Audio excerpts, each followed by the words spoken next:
E pessoal, beleza? Passando aqui para deixar um recadinho super rápido. Como foi feita na votação lá no nosso Instagram, a gente está fracionando os vídeos e colocando 2 vezes por semana. Se você não conhece nosso Instagram, tá na descrição desse vídeo, dá uma confere, a gente está interagindo com as pessoas lá, tá muito bacana. Agora sem mais enrolação e vamos pro vídeo. Sempre isso vai ser feito com um dia, né? Então talvez seja no final da encarnação mesmo. Mas, dando continuidade aqui à nossa conversa, a gente entra no próximo tema da manhã, tarde, noite aqui, dependendo de onde você estiver, que é a mediunidade e o médium. Então, primeira coisa aqui, a gente tem que conversar sobre a mediunidade e sobre algumas patologias, como, por exemplo, a esquizofrenia, que durante muitos anos, e inclusive hoje, causam confusão. E eu e o Biel conversávamos mais cedo e ele me deu uma fala dele que eu vou replicar aqui. Nem só, Biel, levanta a sobrancelha aí, vou replicar aqui, abre aspas. Nem só as casas espíritas têm que tratar tudo como mediunidade, como as clínicas psiquiátricas têm que tratar tudo como distúrbios mentais. A gente tem que conseguir ser capaz de, enquanto casa espírita, entender os distúrbios psiquiátricos, direcionar os casos de distúrbio psiquiátrico para as clínicas psiquiátricas darem a atenção adequada e, da mesma forma, as clínicas psiquiátricas identificarem os casos de mediunidade. Não são sinônimos, não se confundem e, embora na fenomenologia, na forma como ocorre, possam ter traços semelhantes, no objeto, no efeito, na consequência da manifestação, há uma diferença grande. Aqui eu peço licença para compartilhar com vocês uma tese de doutorado onde se analisa exatamente isso. Biel, se puder me dar um ok aí que a tela está sendo compartilhada, eu vou ficar feliz. Ótimo. Então, a tese de doutorado do psiquiatra Alexander Moreira de Almeida está disponível no repositório de teses da USP e ele analisa a fenomenologia das experiências mediúnicas, o perfil e a psicopatologia de médiums espíritas. E é óbvio que a gente não vai entrar em tudo, mas aqui por volta da página 42, ele tem um quadro, uma tabela comparativa, onde ele propõe critérios para se chegar ao diagnóstico da psicopatologia ou de uma experiência espiritual. O que ele está querendo dizer aqui? O fenômeno vai ser muito semelhante. O fenômeno em si não vai ser capaz de diferenciar o que é um e o que é outro. Mas a análise do produto do fenômeno, que é o que o Kardec já fazia há 200 anos atrás, é o que vai conduzir para a gente chegar de um lado ou para a gente chegar do outro. E aí ele estabelece aqui várias coisas, vários tópicos para um lado e para o outro. E eu vou falar só alguns aqui, né? Poderia ser um caractere de psicologia quando o fenômeno é fora do contexto cultural do indivíduo, com conteúdos bizarros, status divinos e poderes especiais. E ele referencia aqui de onde que ele tirou isso. Tá? Quem estiver ouvindo pelo podcast, pega depois lá na descrição ou pega no vídeo, beleza? E, semelhantemente a isso, poderia ser considerada uma experiência espiritual, e aí que a gente chama de mediunidade, quando a experiência está de acordo com a tradição religiosa da pessoa e o indivíduo não descuida dos demais aspectos, como o estudo e a prática da sua religião. Seria psicopatologia as crenças incorrigíveis. Seria psicopatologia o discurso que enfatiza aspectos negativos e de autodesvalorização, predominando termos como esquizofrenia, doença e hospital. Seria psicopatologia os aspectos de sofrimento e deterioração no funcionamento diário do sujeito. O comportamento e objetivos de vida, após a experiência, são mais consistentes com a história natural de um transtorno mental do que de uma experiência positiva, de uma experiência enriquecedora. E seria, de outro lado, sintoma de uma experiência espiritual, a pessoa compreender a incredulidade de outros, a crença formada com a possibilidade de dúvida, o indivíduo ter reservas em discutir suas experiências, especialmente com pessoas que ele acha que não as compreenderão. Após o término da experiência, a experiência ser descrita como uma convicção e ter aspectos de autenticidade, predominando temas religiosos e de autoiluminação, como termos como alma, sagrado e Deus, ou seja, um aspecto positivo da experiência em contrapartida ao aspecto negativo que teria a experiência em sede de psicopatologia. E só para a gente falar mais uma aqui, o indivíduo habitualmente, na experiência espiritual, considera que sua experiência implica na necessidade de alguma mudança em seu comportamento, de que ele não é dono de nada, conhece verdade nenhuma, e isso se assemelha muito com as experiências empíricas que a gente tem dentro das casas espíritas, das pessoas sérias que trabalham com mediunidade há alguns anos. E a gente queria compartilhar também aí, para quem quiser e tiver o interesse de conhecer um pouquinho mais sobre o tema, a USP tem algumas linhas de pesquisa no IPQ, que é o Instituto de Psiquiatria, relacionadas à atividade cerebral dos médiuns na psicografia. Como é o fluxo sanguíneo, como se comportam os diversos componentes de um cérebro enquanto o médium está no seu transe. A gente é utilizado esse termo, no seu transe mediúnico, em comparação a quando ele está escrevendo de maneira livre, vamos dizer assim, escrevendo por ele próprio. Ou seja, nos nossos termos aqui, não nos termos científicos, mas nos nossos termos aqui, se analisa o cérebro do sujeito quando tem um espírito exercendo a influenciação e se analisa o cérebro do sujeito quando ele está escrevendo algo livremente por ele próprio. Tá? Quem quiser conhecer o estudo e a discussão, pode também buscar aí o Neuroimage During Trance State, exames de neuroimagem durante o estado de transe.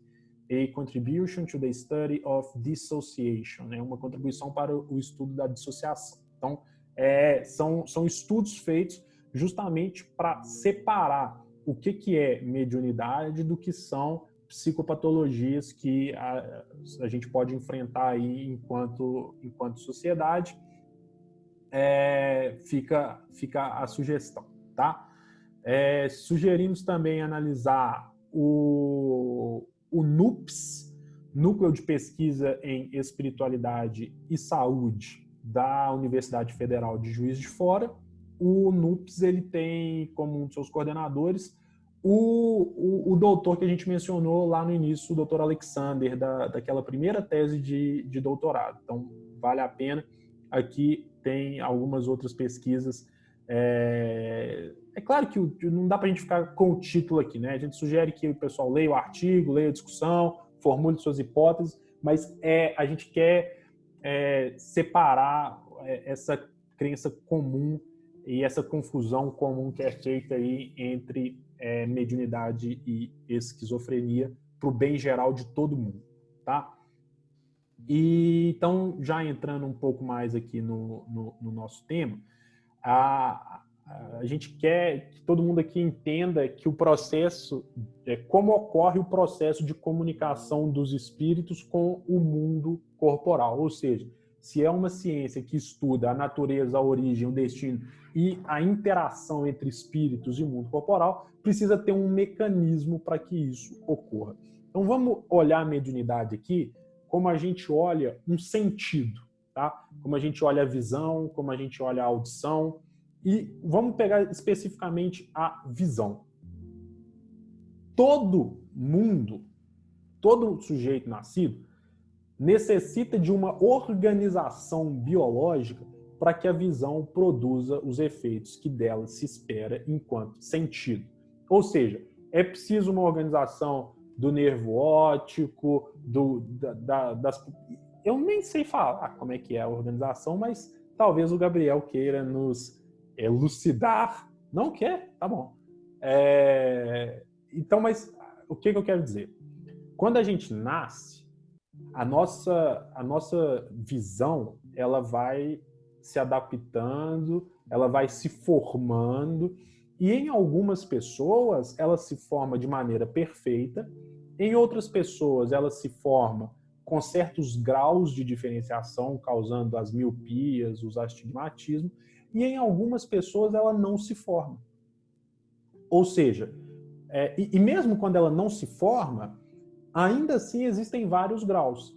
Há pessoas que enxergam luz, há pessoas que enxergam vultos, há pessoas que não enxergam absolutamente nada, embora esse seja bem raro.